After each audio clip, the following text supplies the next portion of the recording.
پاکستان کا رول تو بڑا اہم ہے، لیکن پاکستان کا رول کی بھی ایک لمیٹیشن تو ہے.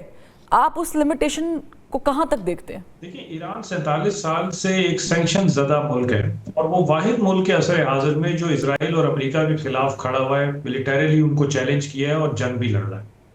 اچھا، یہ کس کی جنگ لڑ رہا ہے؟ یہ سوچنے کی ضرورت ہے. یہ ہر اس ملک کی جنگ لڑ رہا ہے جس کے خلاف ناجائز جارحیت کا خدشہ ہے.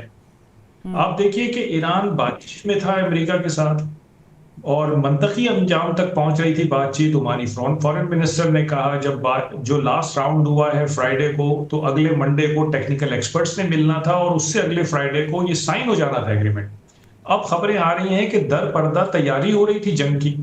تو اس کا مطلب ہے کہ ایران ایگریمنٹ کی باتیں کرے نہ کرے، اس کے اوپر جارحیت کرنی ہی کرنی تھی. تو یہ تو ٹائم کسی بھی ملک پہ آ سکتا ہے.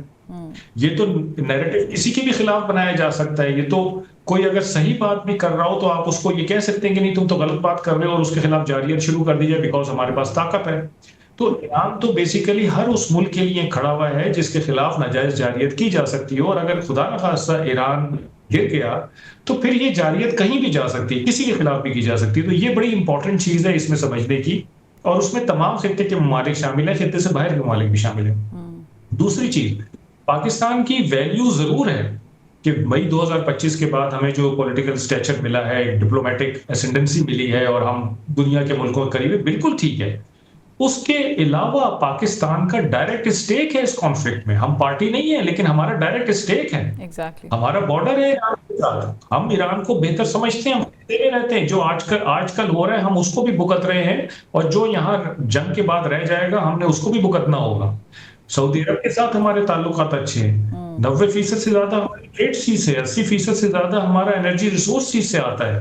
ریمیٹنسز دیکھیے ہمارے مڈل ایسٹ سے آتے ہیں. اگر ان کی اکانومی خراب ہو رہی ہے تو پاکستان کی اکانومی پہ فرق پڑے گا.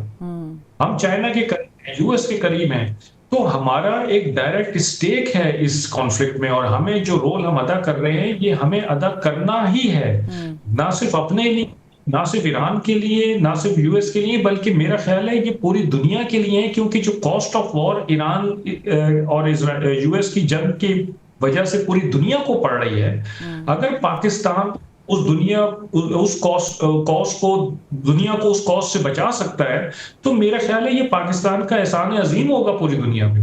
تو پاکستان کا رول بہت اہم ہے، اور میرا خیال ہے پاکستان، میں تو بہت عرصے سے یہ کہہ رہا ہوں جب سے یہ جنگ شروع ہوئی ہے، کہ پاکستان ہی وہ واحد ملک ہے جو موزوں ترین ملک ہے جو اس میڈیشن کو لیڈ کر سکتا ہے اور اس کو منطقی تک پہنچا سکتا ہے. اور اللہ کا شکر ہے کہ وہ آثار نظر آ رہے ہیں آپ کو کہ پاکستان کا نام کانسپیکوس ہے، ابھر کے سامنے آیا ہے کہ پاکستان یہ کام کر رہا ہے. لیکن پاکستان انٹرسٹنگلی نوبیل کے لیے کلیم کبھی بھی نہیں کرے گا، اور نہ یہ کہے گا کہ ہم نے جنگ رکوائی ہے، پہلے بھی رکوائی تھی تو ہمیں نوبیل دیا جائے، اور ابھی بھی رکوائی تھی. نہ ہی پاکستان کی کوئی شخصیت ہے کام کرے گی. اچھا، یہ ویسے آن اے ویری لائٹر نوٹ میں نے بات کی کہ ڈونلڈ ٹرمپ صاحب ہر جنگ کو شروع کرنے سے پہلے اور ختم کرنے کے بعد یہی اعلان کرتے ہیں کہ وہ حقدار ہیں ملک دنیا میں اس پیس کو لانے میں. حالانکہ سب سے زیادہ کیوٹک میرا خیال سے دور یہی چل رہا ہے اگر ہم کمپیریزن کریں کچھ سالوں سے.